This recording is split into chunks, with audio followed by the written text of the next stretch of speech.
Hello, everybody. I am here with my lovely client, Natalie, who's agreed to do a little interview for me. And so I'm going to be asking her some questions. So, good morning, Natalie.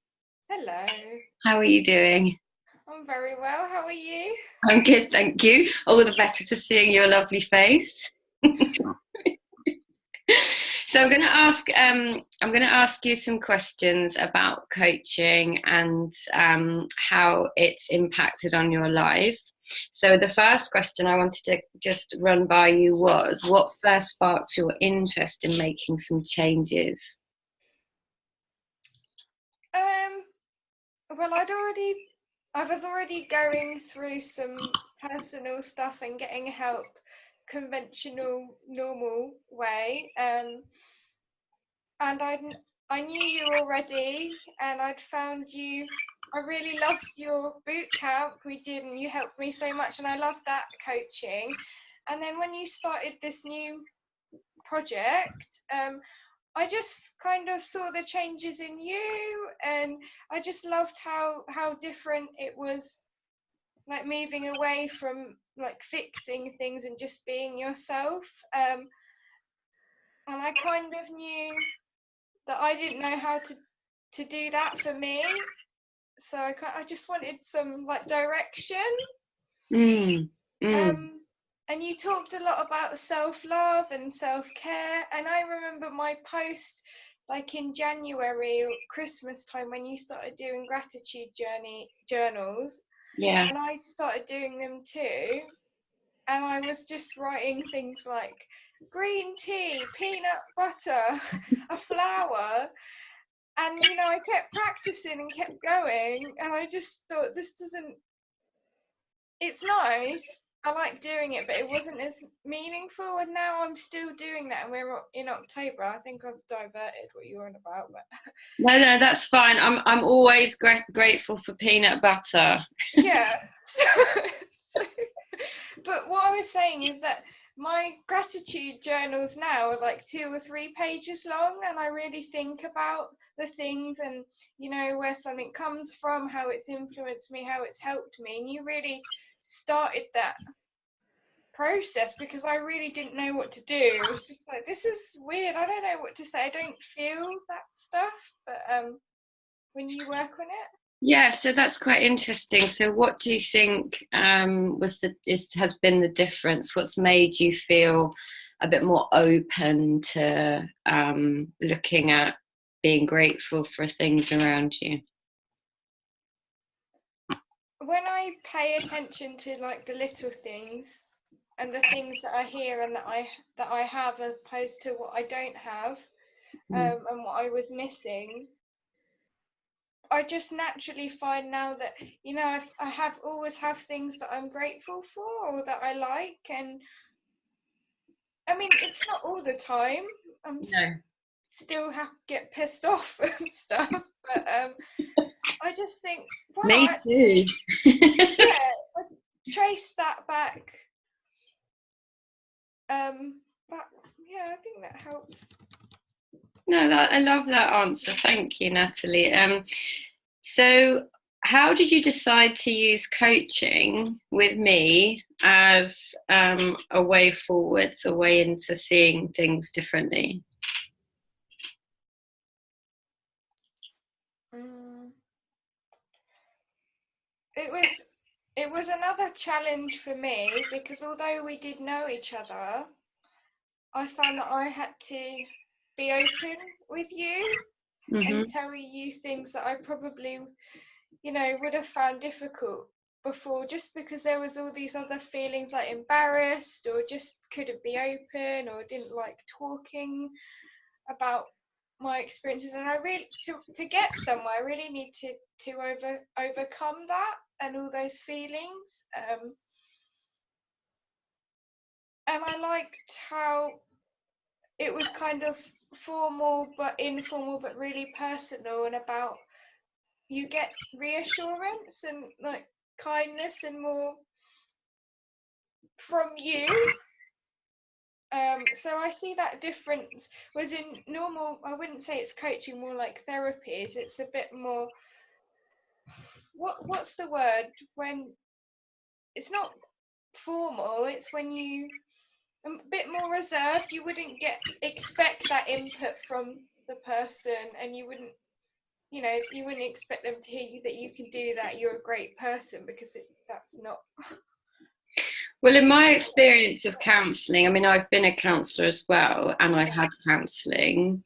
A lot of the focus I found was on my past and delving into that, and also the counsellor, i.e., me, or the counsellor that I was being counselled by, was very silent. Okay. And traditional therapy, I think you find that you're talking to someone who wouldn't necessarily give you any background on their life. And I didn't find it particularly helpful in the end, especially if I was dealing with kind of eating or drinking issues, to delve into my past, because I'd just be reliving it. Mm-hmm. So I don't know whether you found, like in our coaching relationship, whether focusing much more on your inner self and just sort of looking at where your experience is coming from has been more helpful than delving into past trauma. Yeah, that's definitely another thing that really sparked my interest as well, because you always mention as well through Facebook about now and presence, and I have been learning a lot about mindfulness and presence, and especially as well I've also had symptoms of post-traumatic stress disorder, and I found that before I knew that, when I was talking about the past, that was not helpful at all. So I was trying to find ways to be in the present, because that's a way that helps your mind. I could go into that, but I won't. Well, yeah, I mean, it's all we have, right? It's all we have, this present moment. And I think, like you and I have talked about, when we look into the past, we replay that as a movie in the current moment, and then therefore we can feel quite a lot of pain again when we bring it into this current moment. And when we're creating our own experience at any moment. So yeah, I've seen the changes in you as you've developed, and like you and me both have had quite severe post-traumatic stress. So yeah.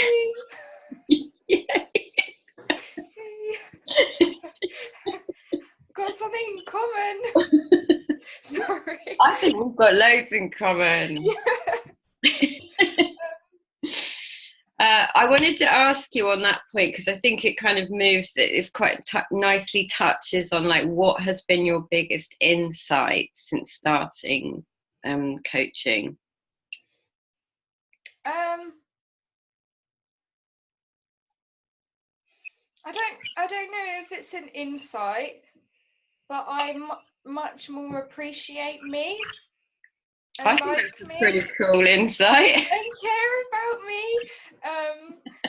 And as well, like at the beginning of the year, I remember I posted in the group, like, what is self-care? What is self-love? I mean, I look after myself. I go to bed. I have a bath. I'm cooking healthy. Like, how do I love myself? And now I've moved away from really. I know what that is. It's inside. It's caring for yourself and telling yourself, I love you, in a non-ego. Non-judgmental, I think, is a good way of, yeah. Because I think when you posted that, we did that Facebook Live in the group, talked about unconditional love, and that to me, self-love is love without judgment. Yeah, so I think that's a huge insight, Natalie. It was definitely something that I had to learn. I just got to a point where I was like, I know this is hindering like myself, not self-hate as much, but my self-criticism was really hindering my healing and my recovery progress, and I just didn't know how to get away from that. So, and you talked about that a lot. So I'd like to think that sometimes I don't know how to do something. I want to learn how to do something. You're here. Let's try, because I really did need to learn. Like, I got some books, and some of them weren't helpful and some of them were, but it was also, yeah, it's a multi-dimensional process. See, I would suggest that you already have it all within you. I think you always have had, and you have that insight, and you have that inner guidance and wisdom, and it's always been there. It sometimes just gets shrouded by that judgmental, or it was much more shrouded Yeah. by that judgmental, critical voice. So, oh yeah, I would suggest that's always within you. That's just my. And I think, like, it is, because that little voice is there. Doing this is, it's here, but you don't listen to it necessarily.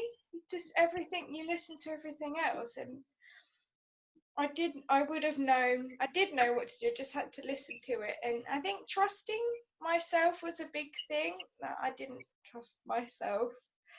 Um, and That's then making little mistakes, it's like, oh, I told you so, you should have done it. Well, no, it's like, okay, it's happened now. That's really interesting what you said, because I remember hearing that little voice of wisdom, which is the kind voice, and not really knowing that was my voice of wisdom, and not trusting it, like you say. So that learning to trust that kind voice rather than the negative one, which seemed much more overpowering for me personally. And oh gosh. Oops. A sign from above. So yeah, I love that you said trusting yourself, and I think that's what a lot of women and men actually, but I work with women. I think, trusting ourselves and our inner guidance and our bodies it's a big deal. So I think that's lovely what you said. Um, so what are some of the obstacles that you've already overcome on this journey? Um, the obstacle of not trusting myself, not listening to my wisdom, my voice. Mm, I think, good answer. I did just explain that before, but I think they were. Yeah, you're right. That's a good answer. I think that's an excellent answer. I Um, think as well. I don't know if this is relevant, but not having as much fear as from my past, or my thoughts, or my thinking, because a lot now. I remember you said thoughts come and go, and then if we pay attention to them, if we don't pay attention to them, or what we don't make of them, I think I have a better relationship with my thinking now. I still don't have great thoughts necessarily, but it's just that little voice, or sometimes your voice, is saying your relationship with your thoughts, and it's like, okay, yeah, there we go, moving on. Or I think that's been really helpful. And as well, when you trust yourself more and you care about yourself, things like eating and body image, I noticed that I don't really think about them as much, or if at all, like occasionally. I just know that it's okay, whatever size that I've gone from or changing from. um and when I just trust myself, then I generally just eat what I want, and an okay amount of it, or can really look after myself a bit more in that way. I mean, it's not like all the time. Obviously, I get times where I go a little bit backwards and forwards, like, oh, you shouldn't have ate that bag of crisps. But then it's like, okay, well, it's done now. It's okay. They tasted good. It's just some crisps. Like, don't make a big song and dance about it. And then it's like, okay. And I think before is that pressure and that guilt and the criticism that before I would have done. It's just making that little experience and turning it into, you think about it the next day and then the next time, and then it's just like, I can't do that, I'm terrible, what's wrong with you? And you just take that situation and make it 10 times bigger. So it's really trying to not make a mountain out of a molehill. Or I think, I mean, that sounds like that's offering yourself kindness, compassion, and actually not getting attached to those thoughts of self-loathing and self-criticism, because I think that's a very real problem for a lot of women.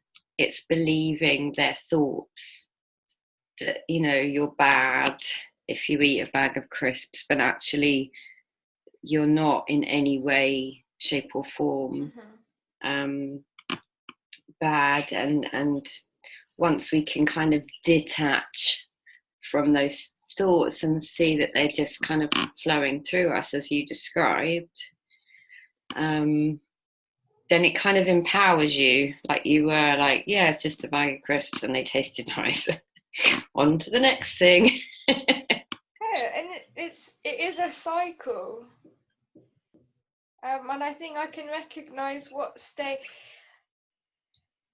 I might still be in a cycle, but I can recognize what it is, and then it doesn't go into a cycle. As well with like thinking and mood. But I don't want to say or think that, that I don't have any problems as such or struggles. Sometimes I don't think that I'm really struggling with my unhappiness or my grief or my, my nightmares or the flashbacks. I kind of just see it and I'm just feeling it and being with it. And yeah, feeling compassion for myself, which I really didn't have that word for before. I didn't know what it was, what it felt like, until, oh, actually, I'm being nice to myself, so that means self-compassion. And it really helps. It makes it a lot easier. It's like having someone else there, but it's myself to just support you, because that's what you need, instead of, oh, just get up and get on with it.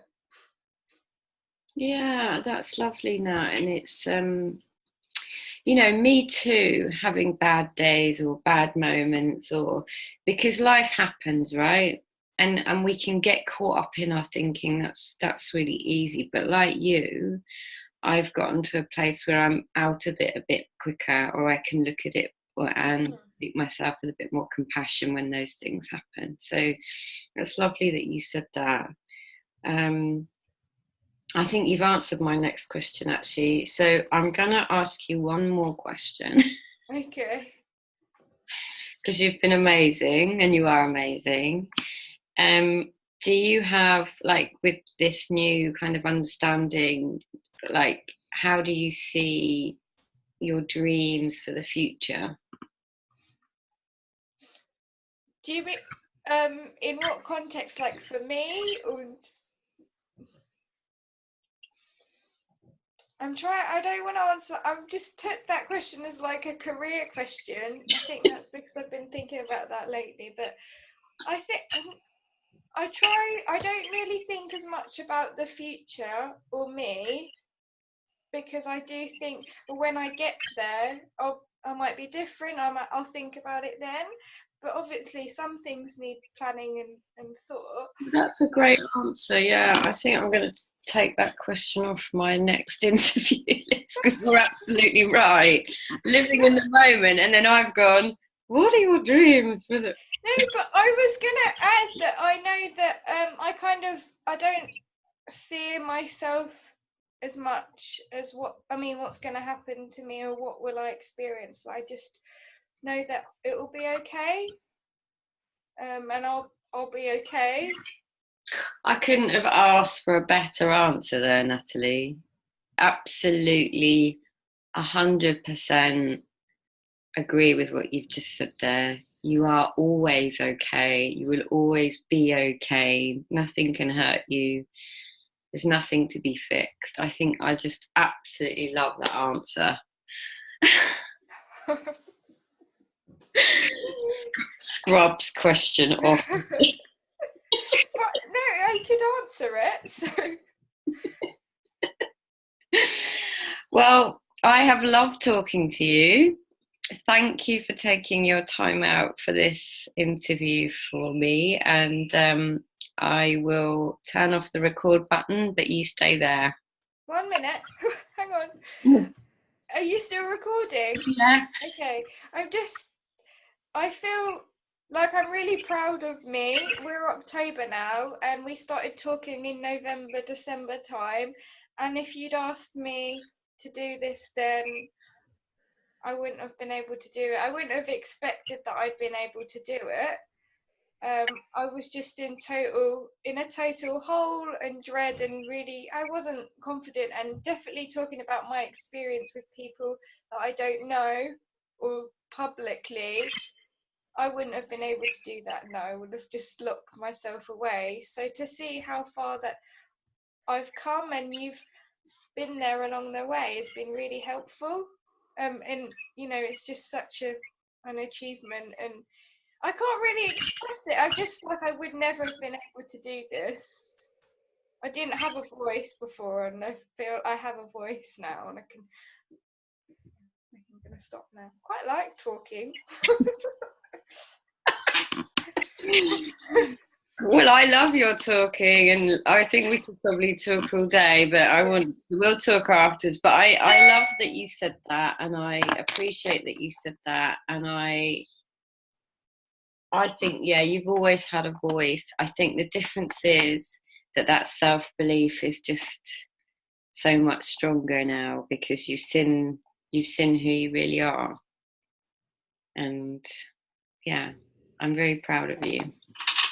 It's an honor. It's an honor to work with you. Okay, we can stop now. Bye. Bye everyone. I hope you watch.